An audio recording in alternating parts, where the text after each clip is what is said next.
Okay, itams is 6 kitsäkääksistsikko. Aunohkanikko suat siitä pitää oppia wakak. Okay wakak. Hennek naaksa anestava naaksa tuohkina minä anesta apotskina. Okay kimohka ma aks muhk suat siitä pitää oppia.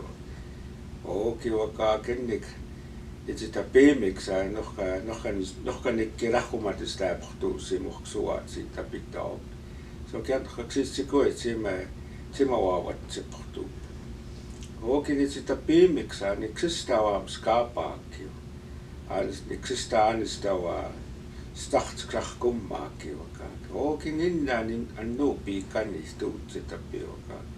Okin itse sitä peemiksi niks koukkia wakak. No katsotaan istut sen mielestä, että ne vaatoa istutkaan ei päätä piiä. Okin kertokaksi se kuitenkin kakohkattu tässä paattuu ja kakohkattu manista pohtuu. Manista päätä piiä wakak. Good afternoon. My name is Herman Many Guns. My Blackfoot name was Sitting Behind Eagle Tail. My grandfather, his name was Elkhorn. Another name he used was Many Guns. But that was his grandfather sitting behind Eagle Tail. And the family told me to continue to carry the name of Sitting Behind Eagle Tail. So today, I honor that name and I still carry it on today, sitting behind Eagle Tail. My mother was from the United States. Her name was Cora Catholic in Many Guns. Her Blackfoot name was Underground Woman. And my dad, his name was Edmund Many Guns. And he's from here, from Bikani. And so that's where my lineage comes from, and my ancestors of where my great-grandparents, my grandparents come from. You know, they're all ceremonial people, and so today I continue to practice that way of life, the language, the customs, and the belief system of our Blackfoot culture, Bikani culture. So today I am here to talk a little bit about sort of where songs come from. Historically, you know, we lived in the teepee days, the Blackfoot as Blackfoot people, and our ancestors were very well organized in all the things that they did. So as a child is growing up, you know, everybody has nourished that child to become a productive person and to be helpful as they grow up within our encampments and with our, you know, and with our people. So all along through there, as we grew up, you know, all these special teachings that were given to us by our family members or our extended relatives, you know, so everything was a positive teaching for our people. But back then, you know, songs were always a very important part of our culture. If we didn't have songs, we won't be able to perform our ceremonies. And also to all the societies that we were involved in, you know, those won't happen without songs. And not only with that, you know, our social gatherings, our powwows, you know, a lot of the people of the old days put together some of the songs for our social gatherings. But on the ceremonial part of our culture, as it was given to us through Creator, everything that was given to us, it all had song. So everything, the animals had songs that was given to us to use, the birds and all the things that was all created here, all had meanings and they all had songs, and that's just where our ceremonies, when they're being practiced in our culture, those are out in the forefront. What the foundation of all this is the spiritual foundation that's there, that's built upon that, built upon our ceremonies. So as we move along, you know, in time, we were in clan systems, And in the clan systems, it was well organized where everybody was all kind of lived together and shared things together, and not only with information, uh, gatherings and announcements, and so everybody within the clan, they would select the leader of the clan, and he would represent them as when if they were going to have meetings or gatherings or ceremonies, and so he would go to these meetings and bring back the information. So a lot of times, everybody collectively knew what was happening. Everybody would get prepared if there was any other gatherings or ceremonies or any issues or concerns. What had to be addressed was addressed at the time. But it was a real organized system of where we came from.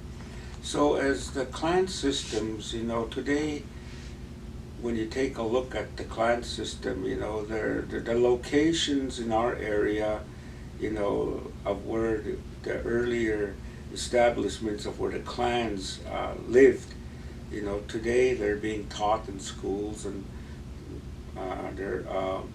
they're used for presentations to the community at large, and so it gives an idea of what clan you come from. But it's kind of went obsolete in ways where people were not practicing living in clans anymore. But as time moved along, within here in Picani, we start having societies that were being formed. And today, historically, there are a few people that I seen as a young person that sort of kind of led the forefront of leadership, still kind of followed our way of life, to bring people together, to make announcements, so those type of people today, there's only a few handful of people that still practice it. But historically, I remember seeing some old people. I remember seeing Pat Bad Eagle. I remember seeing John Yellowhorn, Albert Little Mustache, Jim Morning Bull, Joe Crowshoe, and there were others that, they kind of did things voluntarily. They would meet, and some of them were the first establishments of our celebration here in Picani. So they were the forefront people that, kind of encouraged people to come together, to share, to have our powwows, and, to encourage people about certain things in life. So they were kind of the forefront of those activities. But as time kind of I guess moved away from that way of life, and some of the old people have died off. But as time moved along here, there were other earlier people that they were involved, and these societies were formed. And the people that were part of these groups, like I can remember some of the societies, like, and today they still exist, and I think there's quite a few members of that society. They call the Black Horse Society. There's a whole story to that, reason why they were called the Black Horse Society. And also too, they had a Red Coat Society that were part of it. They had I think they called it Racehorse or the Fast Horse Society, and what they call it, Gayu.6, Sikimut.6, Mochchasukat and there were others that were all part of this group. So when we'd have our celebrations or gatherings, they would honor these people. And the group that I come from is what they call is the Central Tribal Society, and which is called the Tachigapaskax. And the Central Tribal Society was formed not down east of our nation here in Picani, but we were at midpoint of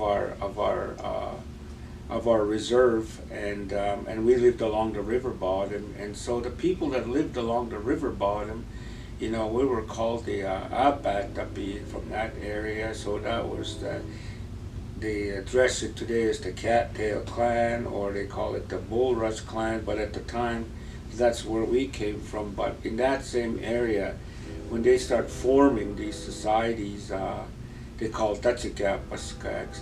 And I remember old Wolftail, he used to be part of that area that kind of lived along the river bottom, but but family moved up to the top.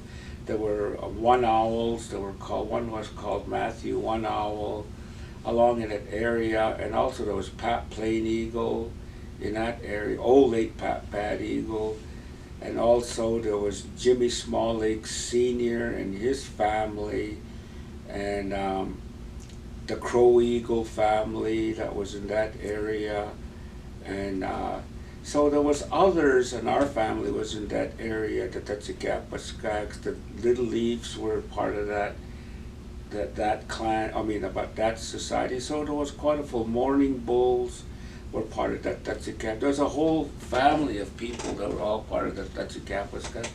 But they used to have their celebration by Wolftail's place. I could remember.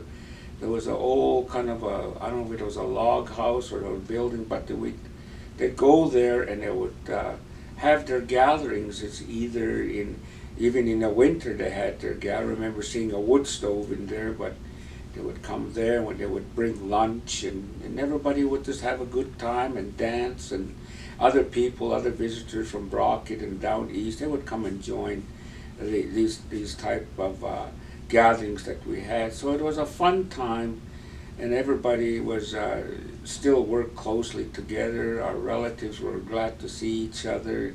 It was a time of family reunion, and a lot of that stuff our younger generation, our younger children were growing up at that time, seeing those values of how those old people carried on the positive messages of our way of life that was passed on from generation to generation. So, but the Central Tribal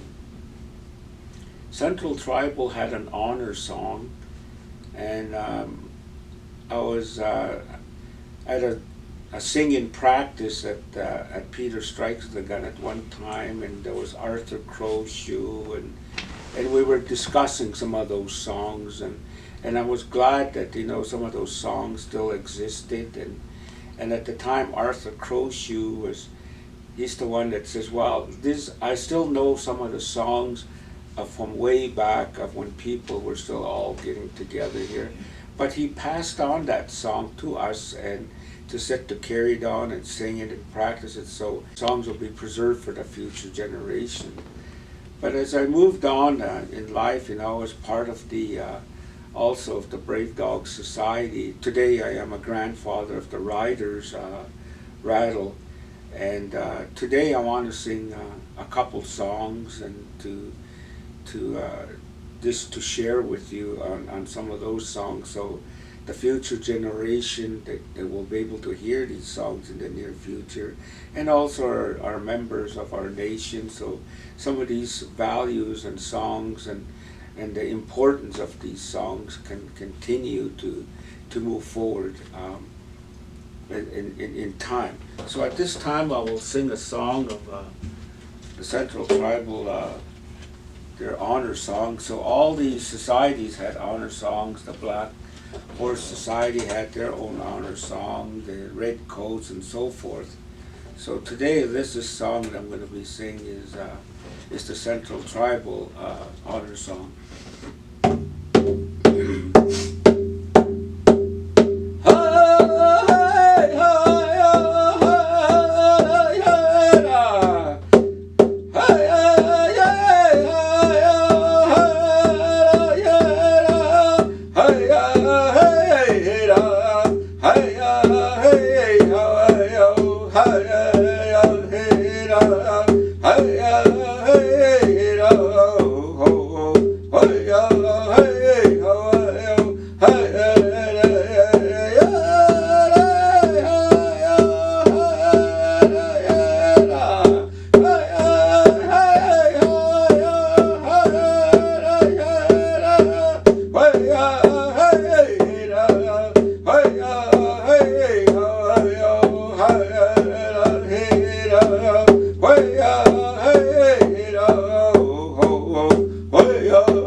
So that is the Central Tribal Honor Song, and there are still some family members that are still, the children, the great-grandchildren are still around.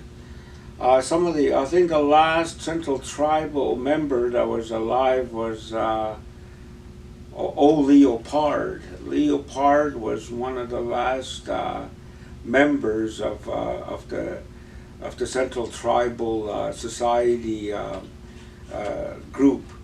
So, but there are others, the Small Lakes, they're still around, some of the family.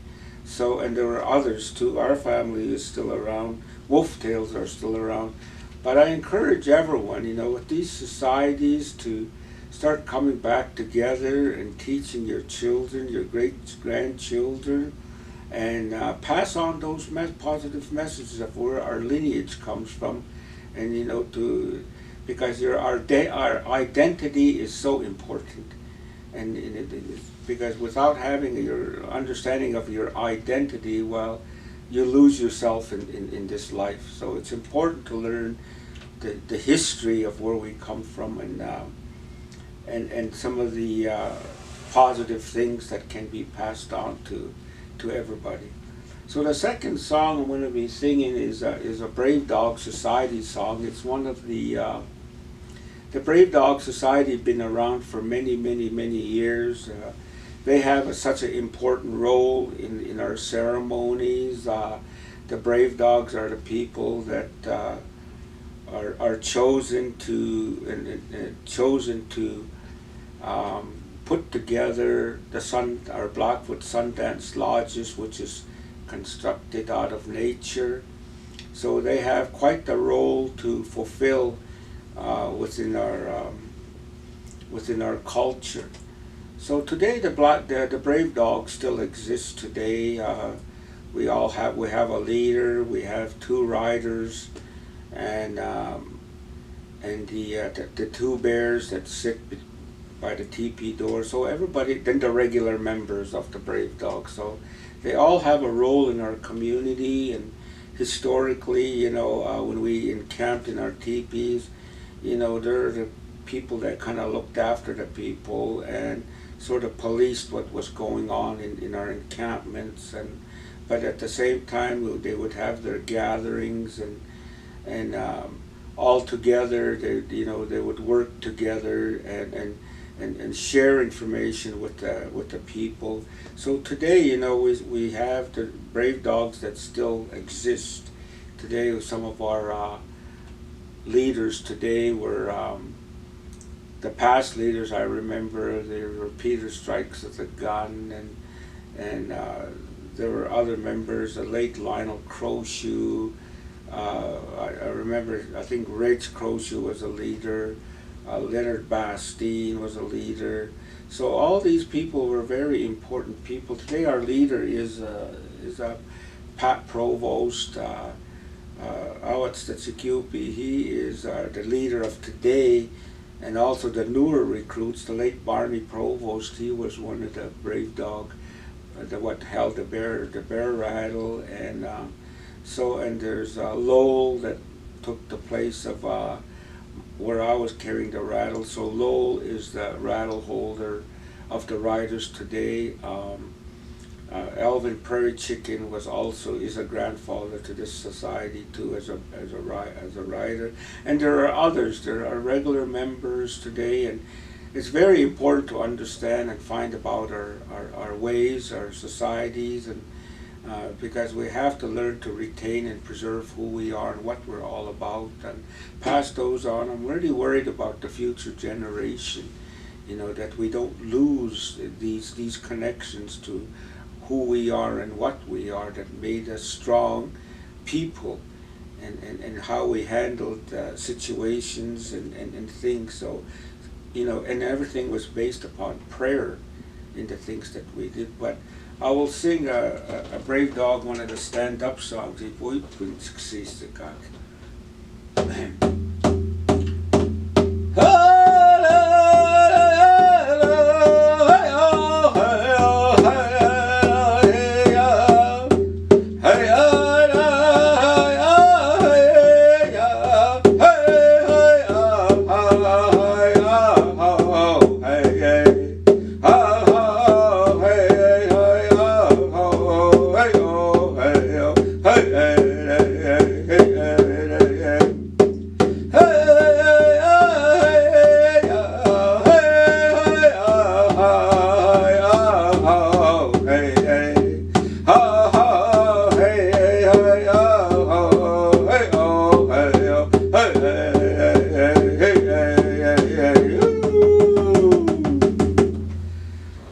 this time, that was one of our songs to the Brave Dog, and there are other songs that we sing during our gatherings. But this is one of the songs that I was willing to share. And these songs that I sing, it's to help encourage people.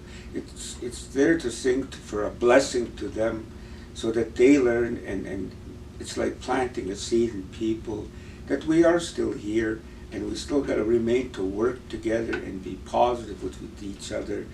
Because today, the things that we're faced with this pandemic that's going around, we're living at really scary times. But, our ancestors would say, keep your spirituality in the forefront is we're gonna all be able to get through this.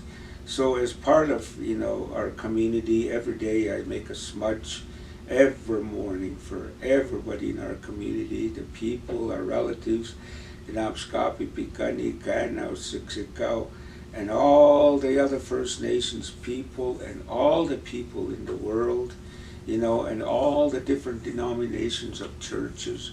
I pray for everybody every day so that we all can get through this pandemic together. We're not out of the woods yet, so I'd like to also acknowledge the prevention and counseling services, with their contribution and with all these programs that they're setting out here, and the health service and all the frontline workers that have really tried hard to advocate on our behalf and help and standing in the forefront with all these tests. So we got to continue to support them, work together, and also, follow all the rules. Follow all the rules, wear your masks, do everything accordingly. We'll get through this together. So at this time, I'd just like to say a quick closing prayer for everybody before we end off this session here. Hi, is Chapatapio. Hi, Nina Napi Natos. Okinaka Kokosix. Episoch sa Bachzepisos. Okikipitama Kokumiki Samaka. Okinaka Canespo Matu Itapio, Kakrako Matu Itapioka. Okinikoki Kaki, what is that to Wapsi, Sawaka? Okinaka Banks Katsamatapinana Kak and Kaksistikuikak. Ogarokat Samutskawaka and it's a stop is Pinana Kano Moyesika. Einig is op stap out, dat ik mag ze komen de staaien kaken man. Hij mag zo met kochse toe, ze mag ze is het kaart toe, zou kaken de kutsie kaken man, o daar op dat zo. Ga ook ka boxes katomo yo kaken ik kan stoa pioka. En ik mis aan mijn patapix, ik ook in het chiska waka, pikan yo. En ik niet kan waan ik ze maar kan matapi waka, zo dat knepo yo waka kan kaksistikuika.